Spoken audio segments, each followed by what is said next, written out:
let's start with this one case, but at the same time conceptualize and generalize it. So if you'll indulge me a little bit, I want to sort of take you in a little bit of sort of what a researcher would do to look at this problem.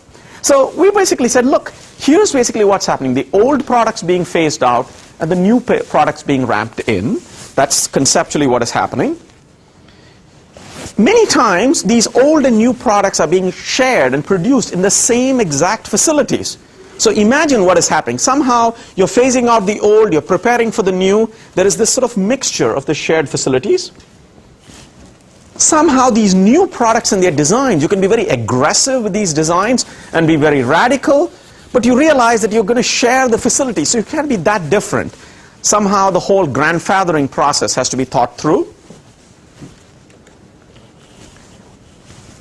The new product, how it is and what its utility is, etc., affects what its details are, affects the utility that customers would attribute to it.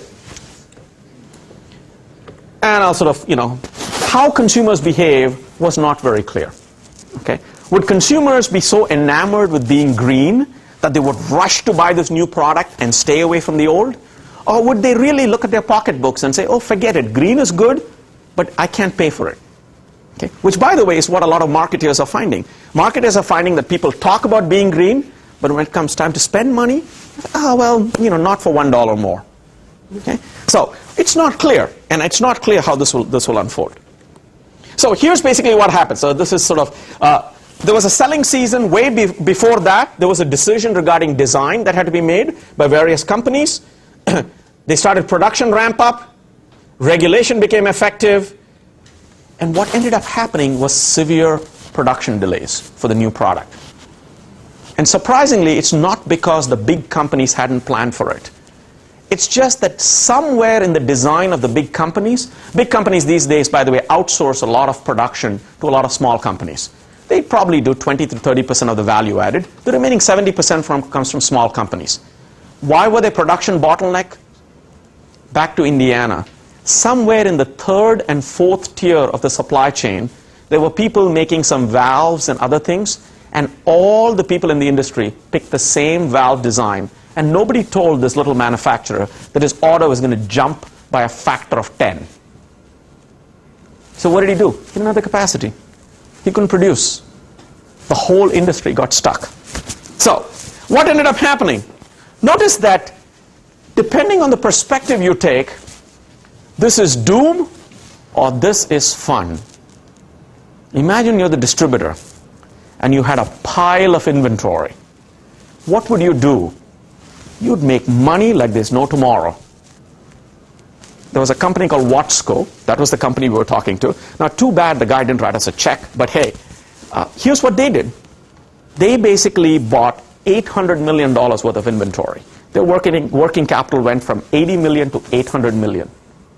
What do? They bet the farm. And guess what happened? They were right. The entire industry was not ready with the new products. Everybody stuck with the old products. This thing was major chaos. Now imagine this being repeated over and over again. Now, in this business, one of the things to note is that individual companies had to make design choices. Because one of the things you can do is when there is a regulatory change, you can do the bare minimum and pass the regulation.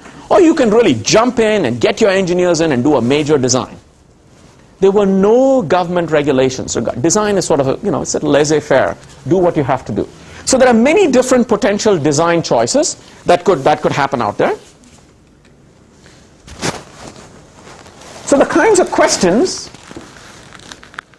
if you were looking at manufacturing in this setup, what are the kinds of things you would be worried about? The kinds of things you'd be worried about is, hey, I don't quite know how much of the old product I should buy. I'm not quite sure how customer preferences will change. In between, of course, utilities were jumping in. Remember, they didn't want to build any new plants, so the utilities started giving special rebates to basically buy higher tier products.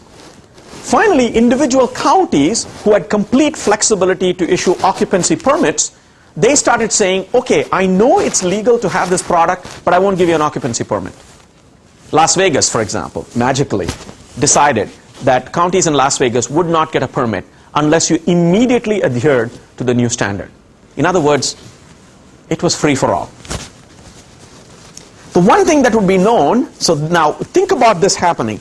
If you're in the business of forecasting and manufacturing and you have physical goods, this is in some sense a nightmare. This is, if you're a distributor, a wonderful proposition. Pick your poison. Okay. One thing is for sure, this is a stimulus. It doesn't require money. This regulation and its impact is a stimulus. So, a couple of quick things. What are your decisions? For manufacturers, here are a few decisions. What design should I offer? Could I have some delays in ramp up and delivery? How could I continue to produce the old products and the new products in my system? So some things for manufacturers. For distributors, how much of the old product should I stock up before the production shuts down? How will consumer preferences change, and how might they be influenced by all the incentives being provided by utilities, incentives provide, things that the government is doing, etc. In fact, what will specific counties do? Will they all move in one or the other direction? Remember, every county which issues a building permit got to choose what it wants to do. They could just decide, hey, it's clear to me that the federal government's law is not kicked in, but I could change mine. Completely independent. Just a few couple of pictures. So what you might expect. So this is just pure intuition. There's a lot of detail that I'll spare you. It's late at night. So imagine that the design improves. What do you expect will happen? The old product stock purchases, as the new product becomes more and more radical, what you'll do is start saying, look, I don't know what the cost of getting the product later is. I'm going to stock up now. So the more radical the design of this new product, the more as a distributor you might stock up on the old product. But at the same time, the more you stock up with the old product, the lower your expected profits, because you're now gambling big.